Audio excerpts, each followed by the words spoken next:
বিসমিল্লাহির রহমানির রহিম। ওয়াযান্নুনি ইয যাহাবা মুগাযিবান ফাযান্না আন লান নাকদিরা আলাইহি ফানাদা ফিয যুলুমাতি আল্লা ইলাহা ইল্লা আনতা সুবহানাকা ইন্নী কুনতু মিনাজ জালিমিন। ফাস্তাজাবনা লাহু ওয়া নাজ্জায়নাহু মিনাল গাম্মি ওয়া কাযালিকা নুনজিল মুমিনিন। সাদাকাল্লাহুল মাওলানাল আযীম ওয়া সাদাকা রাসূলুহুন নাবিয়্যুল কারীম ওয়া নাহনু আলা যালিকা লামিনাশ শাহিদিনা ওয়াশ শাকিরিন ওয়ালহামদুলিল্লাহি রাব্বিল আলামিন। আল্লাহ পাক রব্বুল আলামিন পৃথিবীতে যত নবী রসুল প্রেরণ করেছিলেন সমস্ত নবী রসুলের কাজ ছিল একটা, সেটা হলো মানুষকে কালেমার দাওয়াত দেওয়া, অর্থাৎ মানুষকে দ্বীনের পথে নিয়ে আসা। এজন্য আদম আলাইহিস সালাম থেকে শুরু করে শেষ নবী শ্রেষ্ঠ নবী জনাবে মুহাম্মাদুর রাসূলুল্লাহ সাল্লাল্লাহু আলাইহি ওয়াসাল্লাম পর্যন্ত সকল নবীরাই একই কাজ করছে।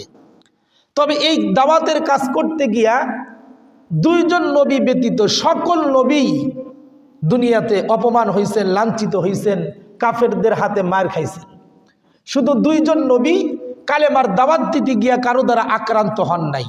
এক নাম্বার হলো হজরতে আদম আলাইহিস সালাম, কারণ তিনি প্রথম মানুষ, তাকে আবার কে আঘাত করবে।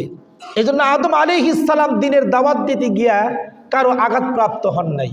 দুই নাম্বার হলো হজরত সুলাইমান আলাইহিস সালাম। সুলাইমান আলাইহিস সালাম কেন আঘাতপ্রাপ্ত হন নাই? কারণ তার বাবাও ছিল নবী এবং বাদশাহ, আর পয়গম্বর সুলাইমান আলাইহিস সালাম তো হলেন পুরা দুনিয়ার বাদশাহ। সুবহানাল্লাহ জোরে বলেন। তো বাদশাহ যখন দাওয়াত দিতে যাবে তখন বাদশাকে আবার কি আঘাত করবে। এজন্য পয়গম্বর সুলাইমান আলাইহিস সালামও এই কালেমার দাওয়াত দিতে গিয়া কারো দ্বারা আঘাতপ্রাপ্ত হন নাই। বাকি যত নবী রসুল দুনিয়াতে এসেছিলেন এই কালেমার দাওয়াত দিতে গিয়া অপমান হয়েছেন, বঞ্চিত হয়েছেন, লাঞ্ছিত হয়েছেন, এমনকি কাফেরদের হাতে মারও খাইছেন। নাউজুবিল্লাহ বলেন। এই নবীদের ভিতরে কিছু কিছু নবী দীর্ঘদিন কালেমার দাওয়াত দিছেন উম্মতের ভিতরে, কিন্তু উম্মত হয়েছে মাত্র সীমিত। যেমন হজরত নূহ আলাইহিস সালাম 950 বছর দাওয়াত দিছেন, উম্মত হয়েছে মাত্র 40 জন। অনুরূপভাবে আরেকজন নবী আল্লাহ পাক রব্বুল আলামিন কুরআনুল কারীমের ভিতরে যাকে মাছওয়ালা বলে ডাক দিছেন, আল্লাহ পাক রব্বুল আলামিন বলেন ওয়াযান্নুন, তোমরা মাছ আলার ইতিহাস শোনো, মাছ আলার ঘটনা শোনো। এ কথা বলে আল্লাহ তাআলা একজন নবীর ঘটনা কোরআনে উল্লেখ করছেন, যেই নবীর নাম হলো হজরতে ইউনুস আলাইহিস সালাম। ইউনুস আলাইহিস সালাম 40 বছর পর্যন্ত মানুষকে দ্বীনের দাওয়াত দিছেন।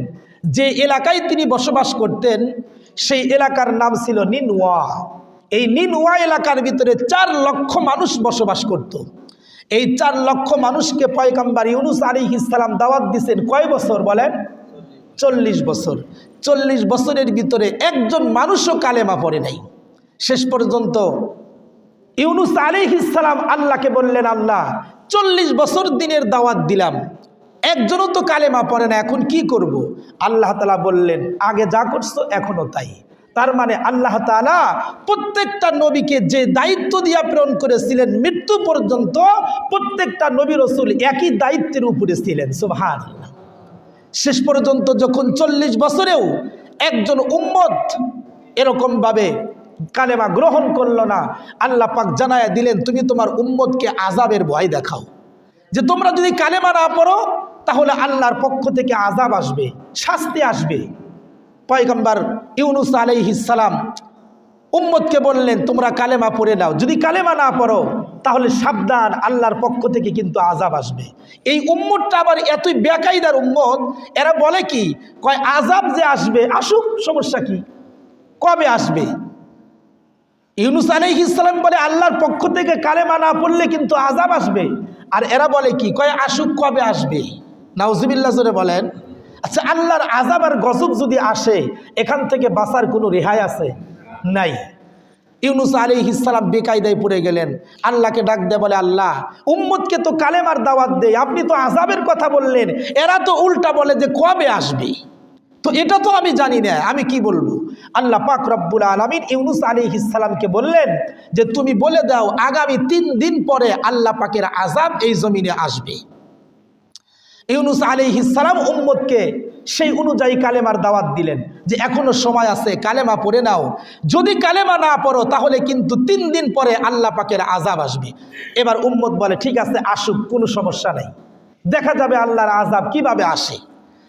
ইউনুস পয়গম্বর দাওয়াত দিতেছিলেন, 1 দিন 2 দিন অতিবাহিত হয়ে গেছে।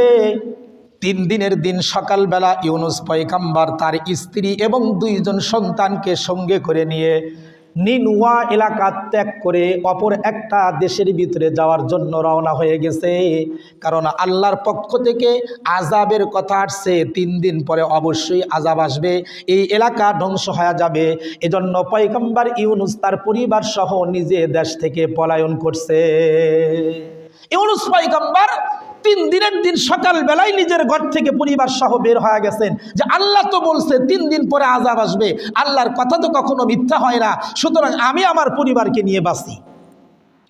ইউনুস পয়গম্বর যখন দেশ থেকে বের হয়ে গেছে, এবার আল্লাহ পাক রব্বুল আলামিনের পক্ষ থেকে আযাবের নমুনা দেখা দিয়েছে। পুরা আকাশটা মেঘাচ্ছন্ন হয়ে গেছে, কালো হয়ে গেছে।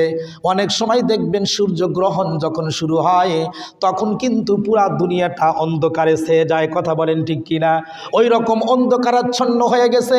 এবার নিনওয়া এলাকার 4 লক্ষ মানুষ তারা একত্র হয়ে পরামর্শ করে, কই দেখো ইউনুস পয়গম্বর আমাদেরকে 40 বছর পর্যন্ত কালেমার দাওয়াত দিল, আমরা কালেমা গ্রহণ করলাম না, কিন্তু 3 দিন আগে বলেছিল আল্লাহর পক্ষ থেকে আযাব আর গজব আসবে।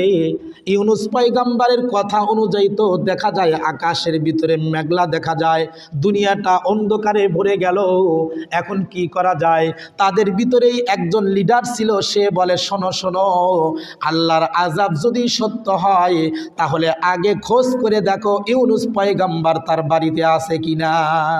যদি নবী তার বাড়িতে থাকে তাহলে মনে করবা এই আযাব মিথ্যা, আর যদি নবী তার বাড়িতে না থাকে তাহলে মনে করবা এই আযাব সত্য। এখনো পর্যন্ত সঠিক রাস্তায় আসতেছে না।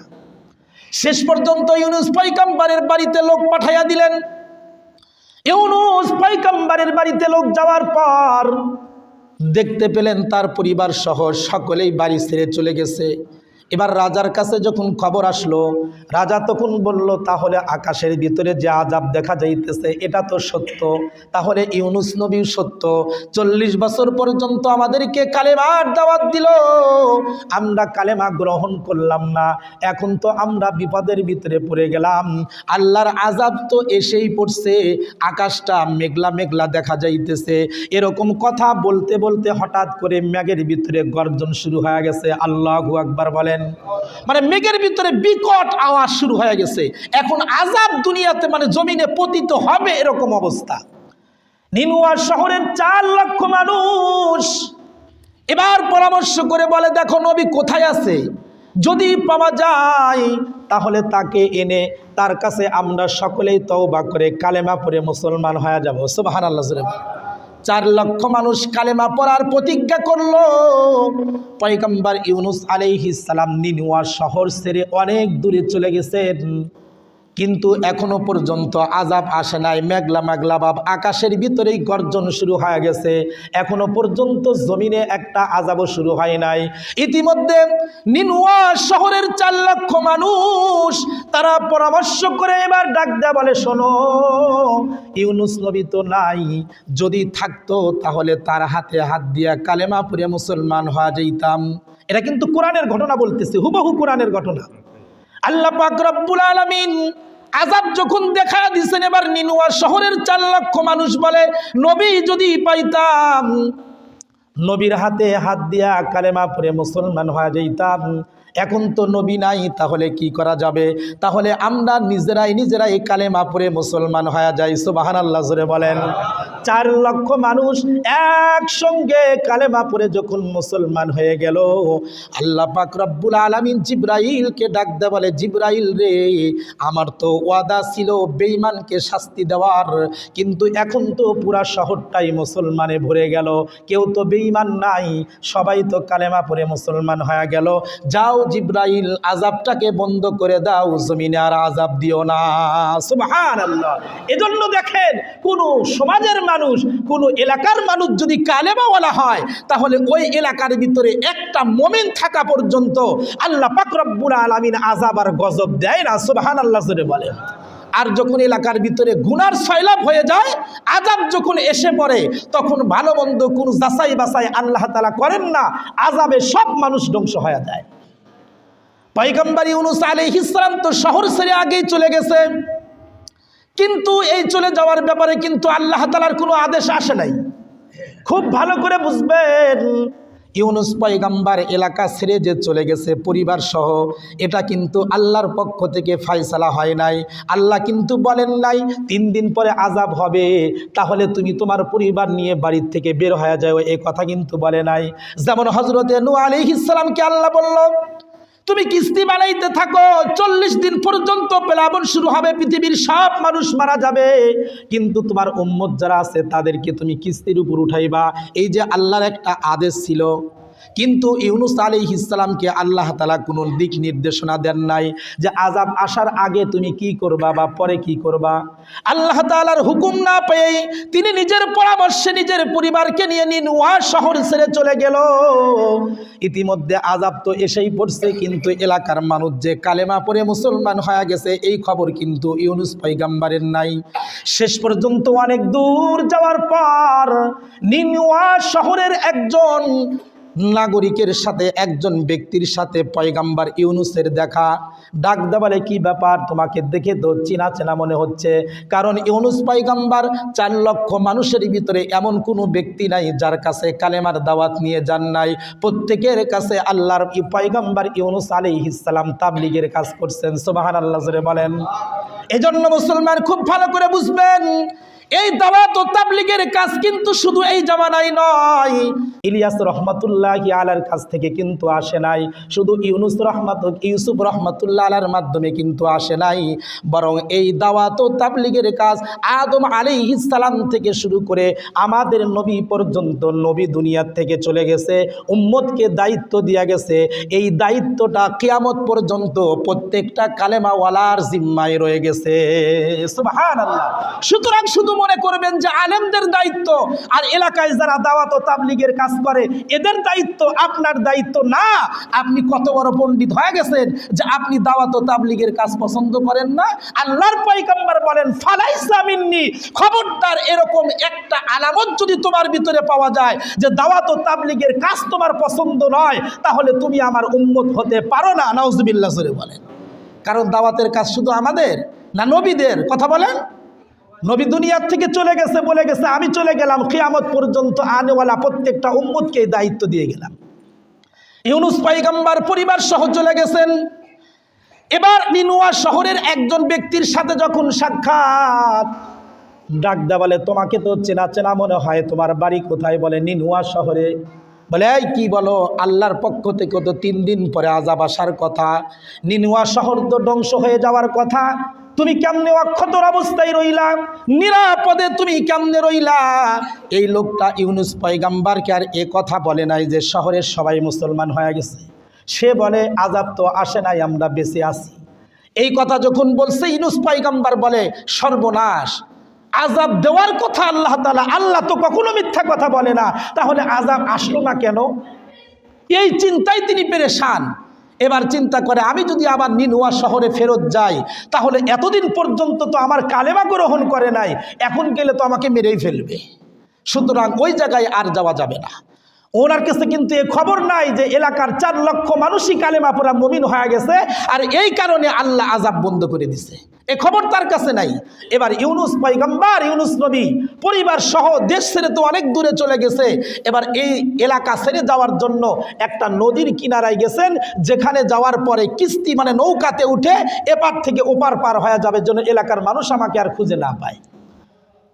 পয়গম্বর ইউনূস আলাইহিস সালাম এলাকা ছেড়ে যাইতে এমন একটা দেশের ভিতর দিয়ে অতিক্রম করতেছিলেন যেই দেশের বাদশা ছিল জালেম, যেই দেশের বাদশা ছিল অত্যাচারী, দেশের বাদশা ছিল নারী লোভী। তার কিছু লোক সেটিং করা ছিল, এদেরকে বলা ছিল কোথাও কোনো সুন্দরী নারী দেখলে আমার কাছে নিয়ে আসবা, আমি একবার ব্যবহার করব তারপরে ছেড়ে দেব। নাউজুবিল্লাহ, জোরে বলেন। ইউনূস পয়গম্বরের স্ত্রী, প্রত্যেকটা নবীর স্ত্রী প্রত্যেকটা যুগের সবচাইতে বেশি সুন্দরী ছিল। সুবহানাল্লাহ, জোরে বলেন। কারণ নবীদের চেহারা তো আল্লাহ তাআলা যুগে যুগে যখন যেই নবীকে প্রেরণ করেছেন সেই নবীর চেহারা পৃথিবীর সব মানুষের চাইতে ভালো ছিল। সুবহানাল্লাহ। ইউনূস পয়গম্বরের স্ত্রীকে বেঈমানেরা ধরে ফেললো। এবার বলে যে আপনার স্ত্রীকে আমাদের হাতে ছেড়ে দেন, বাদশার অর্ডার না দিলে কিন্তু বিপদে পড়ে যাবেন। ইউনূস পয়গম্বর স্ত্রীকে ছেড়ে দিলেন আর বললেন আল্লাহর হাওলায় ছেড়ে দিলাম, আল্লাহ পাক জিম্মাদার। এবার ইউনূস পয়গম্বরের স্ত্রী তো হাতছাড়া হয়ে গেল। এবার ছোট্ট একটা বাচ্চা আর একটা বড়, দুইটা সন্তানকে নিয়ে নদী পার হওয়ার জন্য নদীর কিনারায় গেছেন। নদীর কিনারায় যাওয়ার পরে নৌকাতে উঠবেন, আগে উঁচু থেকে নিচে নামতে হবে, এরপরে একজন একজন করে নৌকাতে উঠাতে হবে। ছোট বাচ্চাটাকে নিয়ে যখন নৌকাতে ওঠার জন্য নদীর কাছে গেছেন, সাথে সাথে নদীর ভিতর থেকে একটা মাছ এসে এই ছোট্ট বাচ্চাটাকে খেয়ে ফেলছে। আল্লাহু আকবার বলেন। ছোট বাচ্চাকে যখন খেয়ে ফেলছে, ইউনূস পয়গম্বর চিন্তা করতেছে স্ত্রীও হারায় গেল, ছোট বাচ্চাটাও হারায় গেল, যাক দুইটা তো গেছে, একটা তো আছে, ওটাকে নিয়ে আসি। এবার উপরে গিয়া দেখে বড়টাকে বাগে নিয়ে চলে গেছে। আল্লাহু আকবার বলেন। এবার রইল কে? শুধু ইউনূস নবী একা। কোরআনের ঘটনা খুব ভালো করে শুনেন, শেষে একটা ফিনিশিং আছে। ইউনূস পয়গম্বর আলাইহিস সালাম তিনি নৌকাতে উঠছেন, নৌকাতে উঠে নৌকা রাস্তায় অতিক্রম করতেছে, নদীর মাঝপথে চলে গেছে। এমতো অবস্থায় এমন ঘূর্ণিঝড় শুরু হয়েছে, যেই ঘূর্ণিঝড়ের কারণে নৌকা ডুবে যাবে ভাব, মানে ফ্যানের মতো ঘুরতেছে খালি। এবার নৌকার ভিতরে যারা ছিল এরা বলে কতদিন পর্যন্ত এই রাস্তা অতিক্রম করি, আজ পর্যন্ত এরকম বিপদের সম্মুখীন আমরা কেউ কখনো হই নাই, আজকে এরকম অবস্থা কেন হইল? কয় তাহলে এই নৌকার ভিতরে হয়তো পলাতক একজন গোলাম আছে, যে তার মালিকের অর্ডার ছাড়া বাড়ির থেকে পলায়ন করে আসছে, এই জন্য আমাদের এই শাস্তি হইতেছে। আল্লাহু আকবার, জোরে বলেন। মানে ওদের ভিতরে কিছু পণ্ডিত ছিল যারা একটু লেখাপড়া জানতো, তাদের এই কথা। এবার সকলেই মিলে পরামর্শ করে, কয় তাহলে নৌকার ভিতর থেকে একজন একজন করে পানির নিচে ফেলে দাও, যে পলাতক হবে তাকে ফেলে দেওয়ার পরে এই বিপদ থেকে আমরা বেঁচে যাব। এখন সবাই বলে একজন একজন করে ফেলে দিলে সে যদি অপরাধী না হয়, তাহলে সবাই যদি পানির ভিতরে চলে যায়, তাহলে আমাদের একা বেঁচে লাভ কি? তাহলে কি করা যায়? বলে একটা লটারি করো, লটারির ভিতরে যার নাম আসবে সেই পলাতক গোলাম, তাকেই আমরা পানির ভিতরে ফেলে দিব। ইউনূস পয়গম্বর বলে শোনেন, লটারি করার কোনো দরকার নাই, আমি একজন পলাতক গোলাম, আমি আমার মালিকের হুকুম ছাড়া বাড়ি ছেড়ে চলে আসছি, এজন্য এই আযাব আসছে, আপনারা আমাকে পানিতে ফেলে দেন, তাহলে আপনারা বেঁচে যাবেন। সুবহানাল্লাহ, জোরে বলেন। সমস্ত মানুষেরা এবার ইউনূস পয়গম্বরের চেহারার দিকে তাকায়া দেখেন, না এটা মিথ্যা কথা বলার মানুষ না, এটা পলাতক করা কোনো গোলাম হতে পারে না, এত সুন্দর চেহারার মানুষ কখনো দুই নাম্বার হতে পারে না। সুবহানাল্লাহ, জোরে বলেন। এজন্য জানেন, যারা ঈমানের উপরে থাকে, আমলের উপরে থাকে, ইসলামকে মেনে চলে, এদের চেহারার ভিতরে ইসলামের একটা ছাপ ফুটে ওঠে। সুবহানাল্লাহ, জোরে বলেন। ইউনূস পয়গম্বর এ কথা বলার পরে কেউ মানতে রাজি না, লটারি করবে। লটারি করলো, প্রথমেই যেই নামটা উঠলো সেই নামটাই হলো পয়গম্বর ইউনূস আলাইহিস সালাম। সুবহানাল্লাহ। প্রথম নামটাই যখন ইউনূস নবীর উঠলো, এবার সকলে চিন্তা করে, না এই মানুষটা তো পলাতক গোলাম হতে পারে না, এটা ভুল করে উঠছে, আরেকবার করো। এবার দ্বিতীয়বার করছে, আবার ইউনূস নবীর নাম উঠছে, তৃতীয়বার করছে, আবার ইউনূস নবীর নাম উঠছে। এবার বলে না, তিনবার যেহেতু উঠছে, এটা আর কখনো ধোঁকাবাদী বা মিথ্যাবাদী হতে পারে না, ইনি পলাতক গোলাম হবে, সুতরাং একে ফেলে দাও। সকলেই বলে না, আর একবার চেষ্টা করে দেখো। একবার, দুইবার, তিনবার নয়, 10 বার পর্যন্ত লটারি করছে, আর 10 বারেই পয়গম্বর ইউনূস নবীর নাম উঠছে। আল্লাহু আকবার বলেন। শেষ পর্যন্ত ইউনূস পয়গম্বরকে পানির ভিতরে ফেলে দেওয়া হয়েছে, ঘূর্ণিঝড় বন্ধ হয়ে গেছে। কিন্তু ইউনূস পয়গম্বরকে যে পানির ভিতরে ফালাইছে, ফালানোর সাথে সাথে বিশাল বড় একটা মাছ এসে আবার ইউনূস নবীকেও খেয়ে ফেলছে। আল্লাহু আকবার বলেন। এবার বলেন তো দেখি, আর কেউ বাকি রইল? এই যে একটা পরীক্ষা, একটা আল্লাহ পাকের পক্ষ থেকে আযাব, কি জন্য আসলো? শুধুমাত্র নিজে নিজে কাজ করার কারণে, আল্লাহর সাথে পরামর্শ না করার কারণে, আল্লাহর কাছ থেকে অর্ডার না আসা পর্যন্ত বাড়ি ছাড়ার কারণে। ইউনুস পয়গম্বরকে যখন মাছে খেয়ে ফেলল, শেষ পর্যন্ত পয়গম্বর ইউনুস আলাইহিস সালাম 40 দিন পর্যন্ত মাছের পেটের ভিতরে অবস্থান করলেন, এখনো পর্যন্ত মৃত্যুবরণ করেন নাই। আল্লাহ পাক রব্বুল আলামিন মাছকে ডাক দেয়া বলে, মাছ রে, ইউনুস পয়গম্বরকে খাবার অনুমতি দিছি আমি, কিন্তু খবরদার হজম করতে পারবি না, পেটের ভিতরে যতদিন পর্যন্ত থাকবে যেন জীবিত থাকে। সুবহানাল্লাহ, জোরে বলেন। ইব্রাহিম আলাইহিস সালামকে আগুনের ভিতরে ফালাইলো নমরুদ।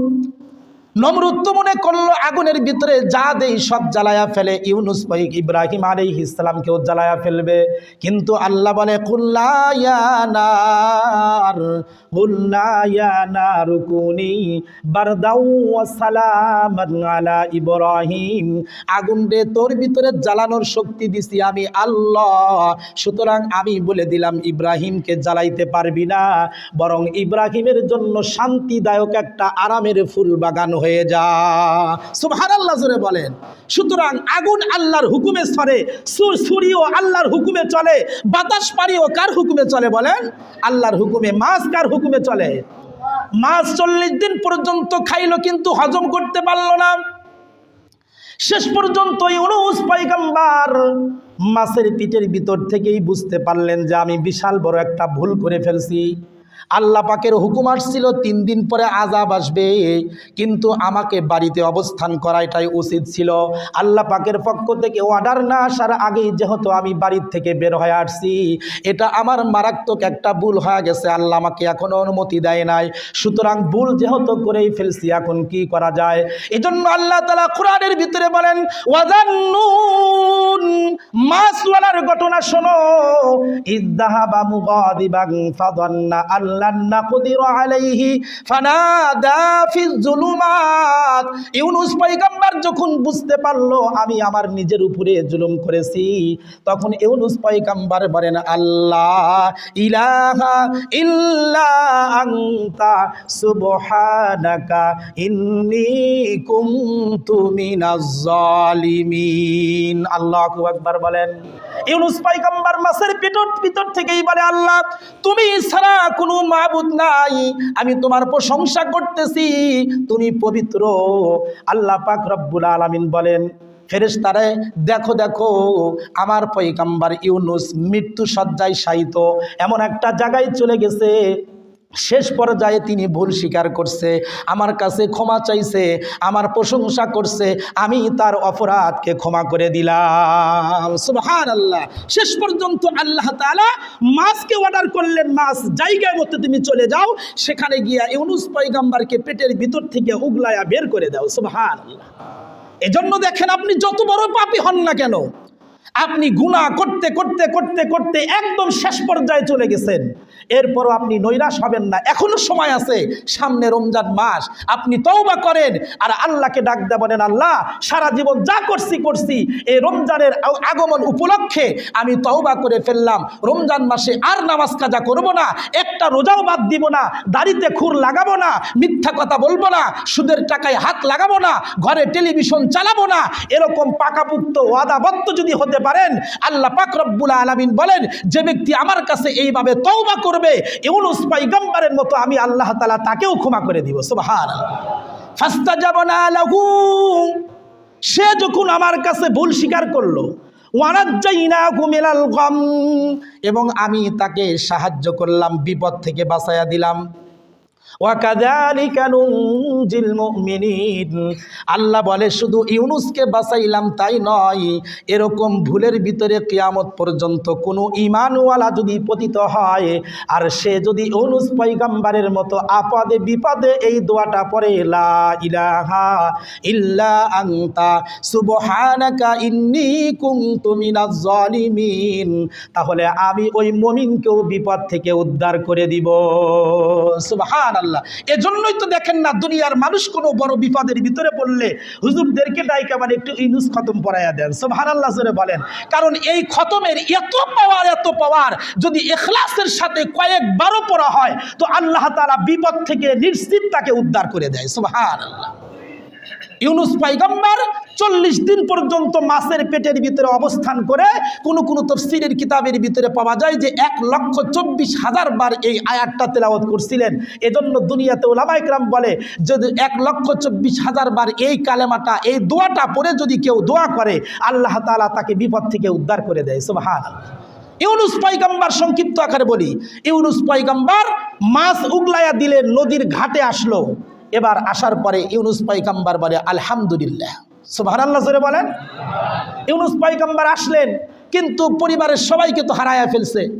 এবার নদীর ঘাট থেকে উপরে উঠতেই পিছন দিক থেকে একটা লোক ডাক দেয়, বলে ইউনুস পয়গম্বর দাঁড়ান। ইউনুস পয়গম্বর চিন্তা করে 40 বছর দাওয়াত দিলাম, কেউ আমারে নবী স্বীকার করলো না, আর আজকে আমার এই ইউনুস নবী বলে ডাক দেয়। কে ডাক দেয় রে? পিছন দিকে তাকায়া দেখে একজন জেলে যে মাছ মারে নদীতে, এরকম একটা লোক, তার সাথে একটা বাচ্চা দেখা যায়। সুবহানাল্লাহ জোরে বলেন। এই মাঝিটা এসে ইউনুস পয়গম্বরকে ডাক দেয়, বলে নবী গো, আপনার একটা সন্তানকে মাছে খেয়ে ফেলছিল, এই মাছটা আমার জালে ধরা পড়ছিল, যে কোনোভাবেই হোক আল্লাহ তাআলা আপনার সন্তানকে ফেরত দিয়া দিছে, আর আপনার সন্তান আপনার বৃত্তান্ত আমার কাছে বলছে। আমি পিছন দিক থেকে আপনাকে দেখেই বুঝতে পারছি যে আপনি ইউনুস নবী, আপনার বাচ্চাটা আপনার কাছে, আমারও ছিল আমার কাছে, এটা ফেরত দেওয়ার জন্য আসছি। সুবহানাল্লাহ জোরে বলেন। বলেন তো দেখি, তওবা করে কোনো ব্যক্তি যদি গুনাহ থেকে ফেরত আসে, আল্লাহ জীবনের গুনাহ মাফ করে আবার নিয়ামত ফেরত দিতে পারেন কি পারেন না? হযরতে আইয়ুব আলাইহিস সালাম বাদশা ছিলেন, অনেক সম্পদ তার ছিল, 4 জন সুন্দরী স্ত্রী ছিল, 10 জন টাটকা যুবক সন্তান ছিল, সম্পদের কোনো অভাব ছিল না। শয়তান আল্লাহর সাথে চ্যালেঞ্জ করলো যে আপনার নবী আইয়ুব আলাইহিস সালামকে সম্পদ দিয়েছেন, তাই আপনার ইবাদত বন্দেগী করে, সম্পদ হাতছাড়া হলে ইবাদত করবে না। আল্লাহ বলে, শয়তান তোকে সুযোগ দিলাম, তুই আমার আইয়ুব নবীকে পরীক্ষা করে দেখ, জীবন চলে যাবে কিন্তু আমাকে ভুলবে না। সুবহানাল্লাহ জোরে বলে। শেষ পর্যন্ত সব হারাইয়া ফেলছে, শরীরে পোকা দিয়ে দিছে, পোকা খাইতে খাইতে জিহ্বা পর্যন্ত চলে আসছে। আইয়ুব আলাইহিস সালাম আল্লাহকে ডাক দিয়ে বলে, আল্লাহ সব কিছু ছিনায় নিছেন, কোনো দুঃখ নাই, কিন্তু যেই জিহ্বা দিয়ে আমি আপনার প্রশংসা করি, আপনার জিকির করি, এই জিহ্বার ভিতরে আপনি পোকা দিয়া দিলেন, আপনার নাম ডাকবো কি দিয়া? আল্লাহু আকবার জোরে বলেন। শেষ পর্যন্ত আল্লাহ এত খুশি হয়েছেন যে পরীক্ষাতে পাশ করে আল্লাহ তাআলা পূর্বের সব নিয়ামত আবার ফেরত দিয়ে দিছে। সুবহানাল্লাহ। এজন্য আল্লাহ তাআলা দিতে পারেন কি পারেন না? ইউনুস পয়গম্বর ছোট বাচ্চাকে পেয়ে গেল। এবার নদীর পাড় থেকে যখন উপরে উঠলো, ওঠার পরে অতিক্রম করতেছে রাস্তা, তার মানে নিয়ত করছে যে আমি আবার নিনুয়া শহরে যাব, ওখানে আবার কালেমার দাওয়াত মানুষকে দিব, আমার জীবন থাকুক আর যাক। সুবহানাল্লাহ জোরে বলেন। হ্যাঁ, এই জন্য মনে করবেন যারা আমরা দাওয়াত ও তাবলীগের কাজ করি, কেউ কেউ হয়তো বাঁকা কথা বলবে, কেউ কেউ হয়তো বক্র আচরণ করবে, কেউ কেউ হয়তো আপনাকে টাইমই দিবে না, উঠে চলে যাবে, হয়তো বুঝাবে যে এগুলো কাজ আবার কিসের কাজ। কিন্তু আপনি মন খারাপ করবেন না, আপনি করতে থাকেন। আল্লাহ তাআলা আপনার এই মেহনতের কারণে এলাকার ভিতরে একটা মানুষও যদি কালেমালা হয়, তাহলে এটাই আপনার নাজাতের জরিয়া হয়ে যাবে। সুবহানাল্লাহ। ইউনুস পয়গম্বর নিয়ত করলেন, যাক জীবন থাকুক আর যাক, আমি নিনুয়া শহরে আবার যাব, এই 4 লক্ষ মানুষকে কালেমার দাওয়াত দিব। কিন্তু বলেন তো দেখি, 4 লক্ষ মানুষ কালেমা পড়ছে না পড়ে নাই? পড়ছে। ইউনুস পয়গম্বর রাস্তায় অতিক্রম করতেছেন, পিছন দিক থেকে একটা কাঠুরিয়া ডাক দেয়, বলে এই ইউনুস নবী দাঁড়ান। সুবহানাল্লাহ জোরে বলেন। ইউনুস নবী দাঁড়াইছে, এবার বলে কেউ আমার কালেমা পড়লো না, এবার দেখি আরেকজন আমাকে নবী বলে স্বীকার করে। এই লোকটা আবার কে? পিছন দিকে তাকায়া দেখে একজন কাঠুরিয়া, আর তার সাথে তার বড় ছেলে। সুবহানাল্লাহ। তাই আপনার সন্তানকে বাঘে খাইছিল তো আমি তো কাঠুরিয়া, আমার সামনে দিয়া যাইতে বাঘটা আপনার ছেলেকে ছেড়ে দিয়ে চলে গেছে। সুবহানাল্লাহ বলেন। আমি আপনার সন্তানের পরিচয় নেওয়ার পরে আপনার বৃত্তান্ত যখন বলছে, তো আমি পিছন দিক থেকে দেখেই বুঝে ফেলছি যে আপনি পয়গম্বর ইউনুস। সুবহানাল্লাহ জোরে বলেন। আল্লাহ তাআলা ছোট বাচ্চাকে ফেরত দিলেন, বড় ছেলেটাকেও ফেরত দিলেন, তিনিও ফেরত আসলেন, পুরা পরিবারকে ফেরত পাইতেছেন কি পাইতেছেন না? এবার 3 জনকে নিয়ে রাস্তা অতিক্রম করতেছেন, ইতিমধ্যে আরেকজন লোকের সাথে দেখা, যে তার স্ত্রীকে নিয়ে চলে আসছে। সুবহানাল্লাহ জোরে বলেন। ইউনুস পয়গম্বর ইউনুস তার স্ত্রীকে ডাক দেয়া বলে, তোমাকে তো অপহরণ করে নিয়ে গেছিল জালেম বাদশার লোকেরা, তোমার সাথে খারাপ আচরণ করবে, তো তোমার অবস্থা কি? পয়গম্বর ইউনুস আলাইহিস সালামের স্ত্রী বলে, বাদশা তো আমার সাথে খারাপ আচরণ করার জন্য আটক করছিল, কিন্তু যখনই আমার দিকে হাত বাড়ায় তখনই হাতে প্যারালাইসিস হয়ে যায়। সুবহানাল্লাহ জোরে বলেন। কারণ মুমিন তো এই জন্য কোনো পাক্কা মুমিন ইমানদার যে ব্যক্তি, তার দিকে যদি কোনো কাফের কোনো বেঈমান কখনো লাল চক্ষু দিয়ে তাকায়, কখনো যদি হাত উঠাইতে চায়, আল্লাহ তাআলা সেটাকে প্যারালাইসিস বানায়া দেয়, নিস্তেনাবুদ করে দেয়, কিন্তু কালেমাওয়ালার কোনো ক্ষতি হইতে দেয় না। সুবহানাল্লাহ জোরে বলেন। ইউনূস পয়গম্বর স্ত্রী যখন বলল বাদশা আমার কোনো ক্ষতি করতে পারে নাই, আমাকে যেমনি রেখে গেছেন আমি তেমনি আছি। সুবহানাল্লাহ জোরে বলেন।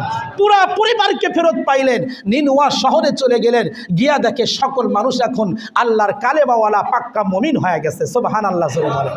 সম্মানিত সুধী, লম্বা চওড়া ঘটনা সংক্ষিপ্ত আকারে আমি আপনাদেরকে বুঝাইলাম একটা কথায়, সেটা হলো প্রত্যেকটা নবী দ্বীনের দাওয়াতের কাজ করছেন, তাবলীগের কাজ করছেন। আর আপনি যত বড় অপরাধী হন না কেন, শেষ পর্যায়ে যদি আপনি তওবা করে ফিরে আসেন, আল্লাহ বলে আমি রহমতের নবী, আমি আল্লাহ তাআলা বলেন আমি রহমান, আমি রহিম, আমি দয়ালু, তুমি আমার কাছে তওবা করবা, মাপ চাইবা, তুমি যত বড় অপরাধী হও না কেন আমি তোমার জিন্দেগীর গুনাহ মাফ করে জান্নাতি বানাইয়া দিব। সুবহানাল্লাহ। এই ঘটনার দ্বারা এটা বোঝা যায় যে আপনি অপরাধী হলেও তওবা করেন, রমজানের উসিলায় তওবা করে রমজান মাসটা আপনি নামাজি হয়ে যান, আল্লাহ তাআলা ইচ্ছা করলেই রমজানের উসিলা করে আপনার জীবনের গুনাহ মাফ করে দিতে পারেন কি পারেন না বলেন। শেষ পর্যন্ত ইউনূস পয়গম্বর এলাকায় আসলেন, তার 4 লক্ষ মুমিনদেরকে নিয়ে আবার আল্লাহ পাকের ইবাদত বন্দেগী শুরু করলেন। এজন্য দেখেন আদম আলাইহিস সালাম থেকে শুরু করে শেষ নবী শ্রেষ্ঠ নবী জনাবে মুহাম্মাদুর রাসূলুল্লাহ সাল্লাল্লাহু আলাইহি ওয়াসাল্লাম পর্যন্ত প্রত্যেকটা নবী এই কালেমার দাওয়াতের কাজ করছেন। আমাদের নবী দুনিয়ার থেকে চলে গেছে, নবী চলে যাওয়ার সময় বলে গেছে আমি আজ থেকে দুনিয়াতে থাকবো না, তবে কিয়ামত পর্যন্ত আমার আনেওয়ালা প্রত্যেকটা উম্মতকে এই দায়িত্ব দিয়ে গেলাম। সুবহানাল্লাহ জোরে বলে। তাহলে শুধু আলেমদের দায়িত্ব না, শুধু যারা চিল্লা লাগা আসছে তাদের দায়িত্ব না। আপনি যদি বিশ্বাস করেন আমি কালেমাওয়ালা, আপনি যদি বিশ্বাস করেন আমার ভিতরে ঈমান আছে, নিজেকে যদি মুসলমান হিসাবে দাবি করেন, তাহলে আপনার জিম্মাদারি আছে যে কোনোভাবে হোক, যে পর্যায়ে হোক, যেভাবে পারেন আপনাকে এই দাওয়াত ও তাবলীগের কাজ করতেই হবে। কথা বলেন ঠিক কিনা? এজন্য আল্লাহ তাআলা আমাদের সবাইকে এ দাওয়াত ও তাবলীগের কাজ ইহতিমামের সাথে বুঝে শুনে করার এবং আল্লাহ রাসূলের খাঁটি উম্মত হওয়ার তৌফিক দান করুন। সকলে বলেন আমিন। ওয়া আখির দাওয়ানা আনিল হামদুলিল্লাহি রাব্বিল আলামিন।